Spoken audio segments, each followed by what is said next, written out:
Oh, look at your lovely art from our mutual friend behind you. I know. Miss Bonnie, look at your glowing. All right, well, whatever. I'm gonna hold this for a little bit. So, it's just, I know it's a little bit of a pain in the ass. I wanted to first explain a little bit about what Binge Networks is. Sure. So we are a streaming technology company. We've been around for about 7 years, and we work in the connected device or OTT space, which is Netflix, Hulu, Apple TV, those types of platforms. And we basically work with content creators, and we help them launch their own Netflix style site. So if you want to have, your own streaming platform, your own apps on Apple and Roku and Google, that's what we do. So amazing. You now are a mother of 2 young, delicious babies. Yes. Now, the self-care is such a word that's talked about, and as we go through different stages in life, in our 20s and our 30s, and it never seems like we always have time, because even before you became a brand new mommy, you were out networking. There wasn't a single time that I didn't hear your high heels walking down the hallway in Manhattan, and I'd open my door and I'm like, where are you going? And you're like, oh, I'm going to this networking meeting, and I'm going to this networking meeting, right? And you come back late, and fitting in exercise was basically like walking the dog. But you just always sort of fit in health, and it's an area that I just see that for everything you're doing, you have to be doing something to keep yourself in a healthy enough state to be able to grow a company. And you're doing this on your own, and you don't have a tribe of nannies and personal assistants, and but a girl can dream, and we're all gonna have that. Help, please. That's what my daughter does with everything. Help, please. Like, that would be so nice if I had that tribe. Thank you. This is going to turn into a GoFundMe for my tribe. No, I'm kidding. Just kidding, guys. We're here to talk about the importance of self-care. But yeah, to answer your question, it's funny because when the pandemic started, I had a newborn, and it was literally like one day into lockdown, I left the hospital with her. And I had this fear that, I didn't know what newborn meant. Everyone was like, talks about how scary and how you get lost and you don't shower for days. So every day, even during the pandemic, I made myself get up. I made myself wash my face with this. And I put on makeup because I was so scared that I was going to fall in some like hole that everyone was talking about, and it never happened. And that's my claim to fame for the pandemic. I had 2 newborns, and I showered every single day. So I'm pretty proud of that. I've won a bunch of other awards and done Ironman and published some books, but like that's what I'm most proud of, the fact that I washed my face every day during the pandemic. At least one. I'm not gonna lie. It didn't. Being like a 40-year-old is different from a 20-year-old, and but like you're just going in with like cute. I've seen you with strappy dresses and cute little little shallow heels, like, and what that does for you, because you like the mindset of the overwhelm. Like all you have to do is just give in to one dark thought, and you're done. Yeah. Right? You're a crumbling, crying. Oh, for sure.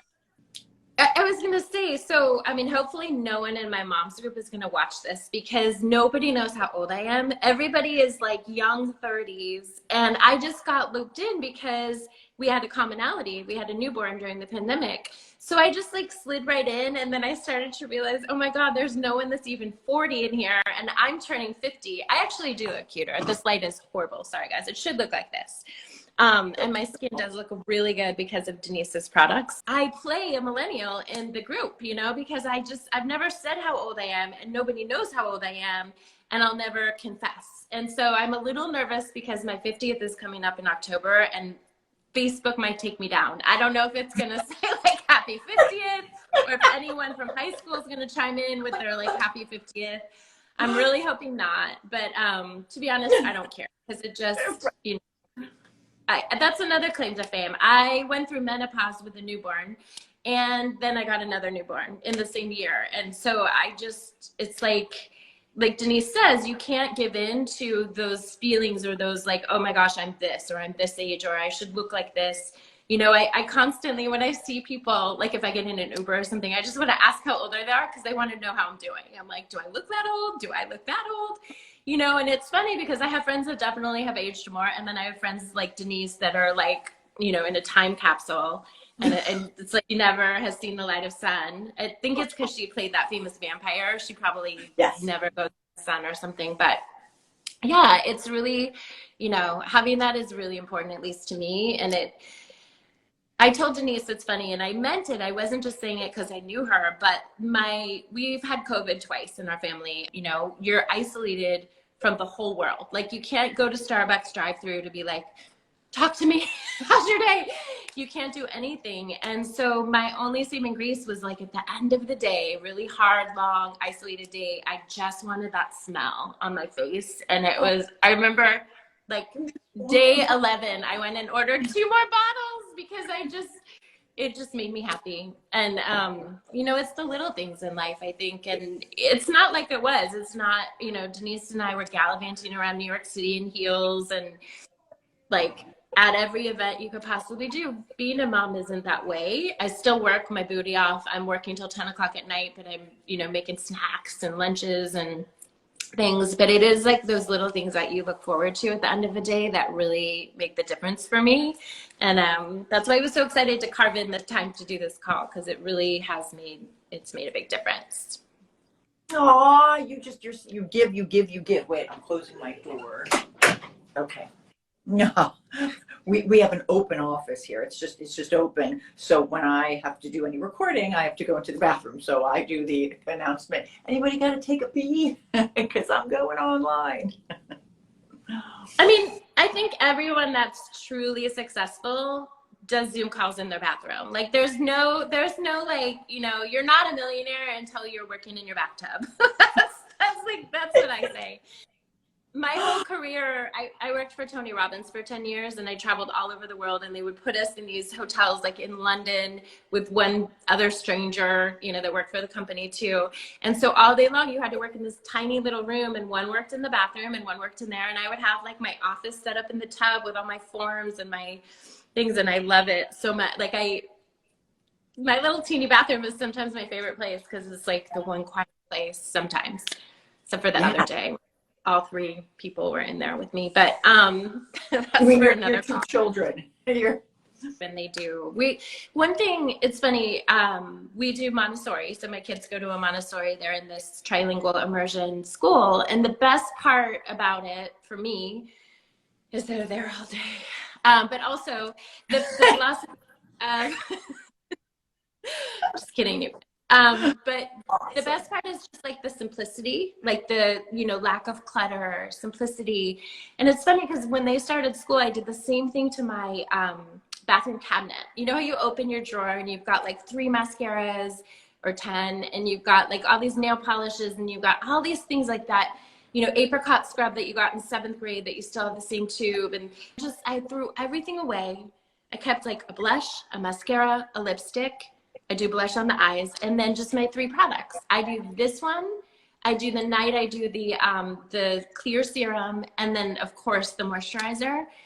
And it's so cool because my daughter, she's in that phase where she wants to touch everything, like just boom, boom, boom, boom, boom, and her little claws are like, and she wants to carry it around, and then of course she has to taste everything.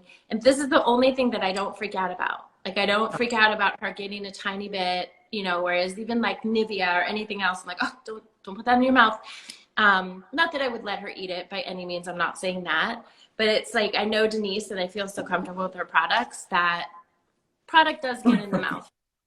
Just the naturalness of it. I don't even know if we've had this conversation, and I don't know why, but we definitely should have, because we've talked about everything else except maybe this. But my grandma was a beautician. I don't know if I ever told you that. So I grew up with that in my life. And my dad, growing up, he would, you know, leave school and go sit at her beauty shop, which was in Mill Valley, California, back in, gosh, I don't even know when, like 60s, 70s, like very long time ago. And even her, you know, decades before that, she was a beautician. And so my grandma would perm my hair, Ogilvy home perm, but my dad would cut my hair. Like into high school and after my grandma passed, my dad would cut my hair because he would just sit there at the salon and watch my grandma. So he knew what he was doing.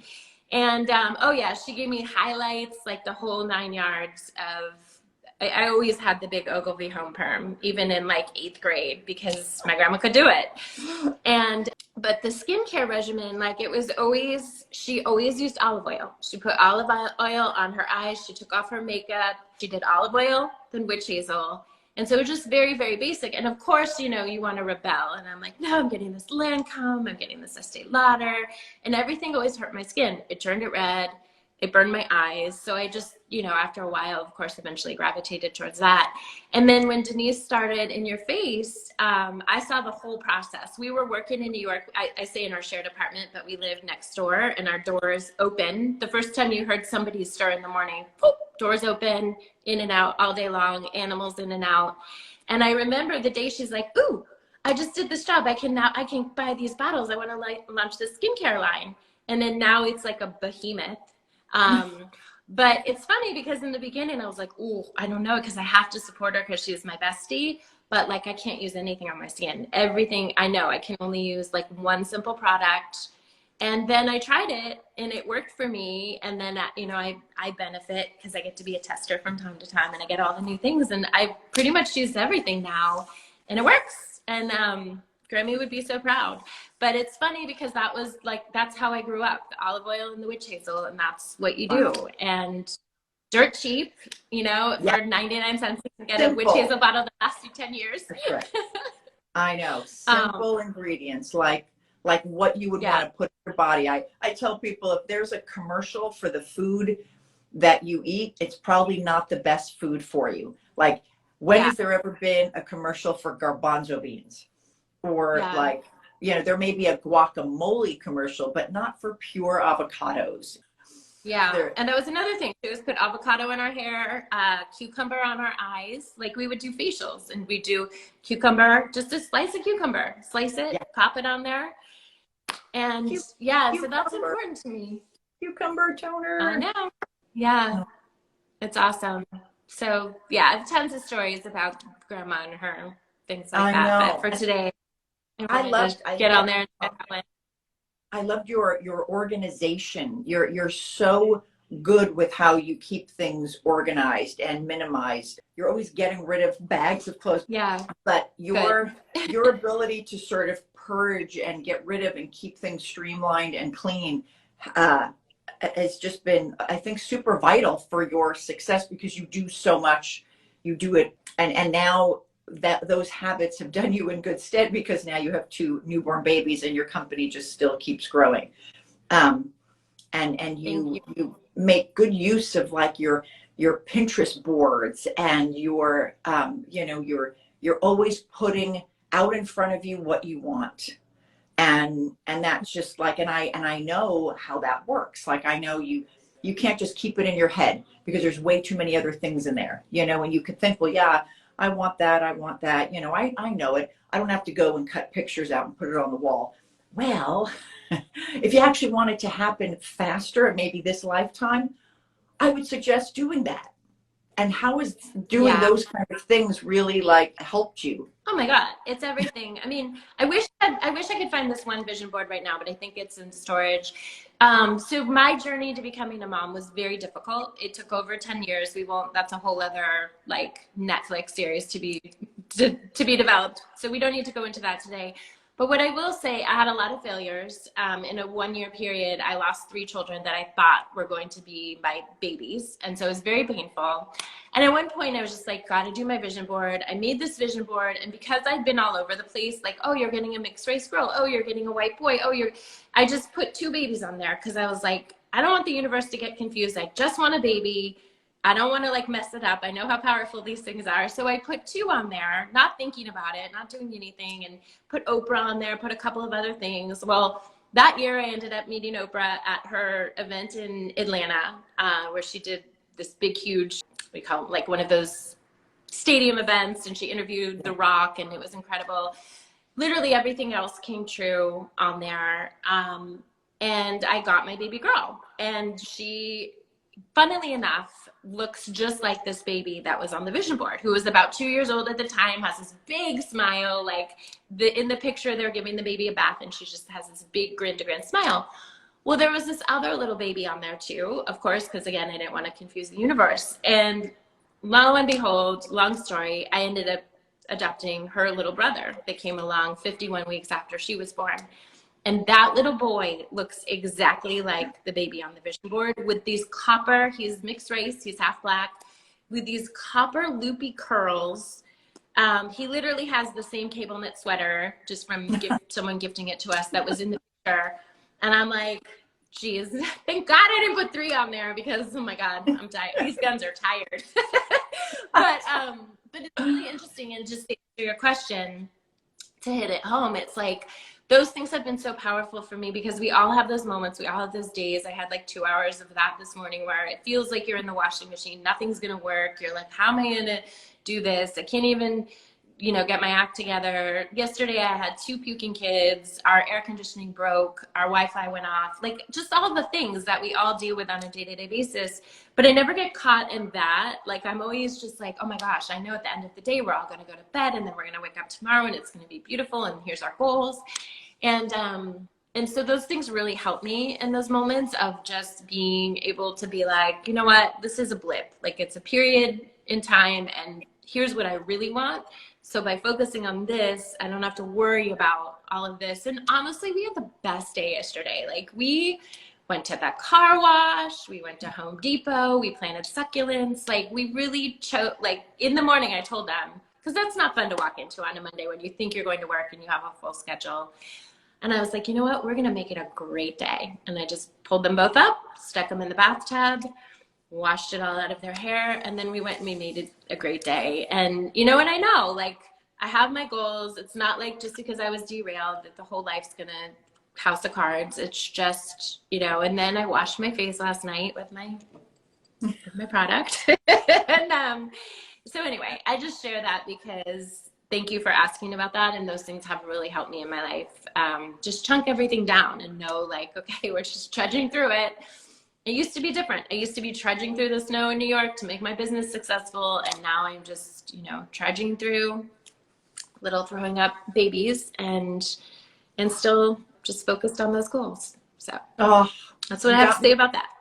You got me like, there's stuff going on, and you just kind of re-inspired me to just know that it's just a blip. It's just a blip. Yeah. It totally is, We're getting it absolutely is. The new building that we're getting, the new building that we got. We have a renovation budget, very small. Just found out yesterday that entire budget is what it's going to cost to get our the driveway. We need more parking spaces legally. So just for parking spaces, that will cost the entire renovation budget, which means yeah. And I went numb but woke up this morning going, we still have this place. We're thriving. We had one of the best weekends ever. And yeah, like, I don't know of any person that's made that next big journey, that step, and financially without it hurting back. The bigger the expansion, the bigger the pain. Little expansion, little to no pain. But that's where you get the bigger gains from. It just is. The bigger the obstacle, the bigger the gain. It is. And it's, you'll have 5 more things pop up. There'll be a this and a that and the paint and the this and the, and that's how, that you're exactly right. Like, without that, you think you got somewhere. You're like, that's how I felt when I had my babies. I'm like, I have my babies. It's all I ever wanted. And then I'm like, oh my God, it's 24/7. And I still love them. And so much. And I feel that, like, oh, my babies. But it's hard every day, all the time. And work is still hard and all those things. But if you think back to like 5 years ago when we were in New York, we had different goals and they felt hard too. And they were nothing. They felt big and they were big at the time, but they were nothing compared to where you and I are right now. And so that's like the thing about life. It's so funny, like going back to where we started this call today of being 50. It's like at 30, I would have lost my marbles. I would have, sold lemonade on the front porch for the rest of the year, or like whatever, wherever I thought. But now you just look at things differently. You're like, okay, that's a line item we need to fill right now. Where are we going to fill that? And then you run a special, and then you do something else and something else. And it's just really, it's just all interesting. It's all part of the journey. And, finding good people, finding good products, Yes. simplifying your life. Those are things that I think are invaluable. Yes, the little rewards, but yes, surrounding yourself with people who believe in you. Definitely, Yeah. definitely. All right. Well, I believe that you have given me a lot of time, and I know that you have to head out, and I want to honor that. I could do this all day, and we will. We do. So we Yeah, we do.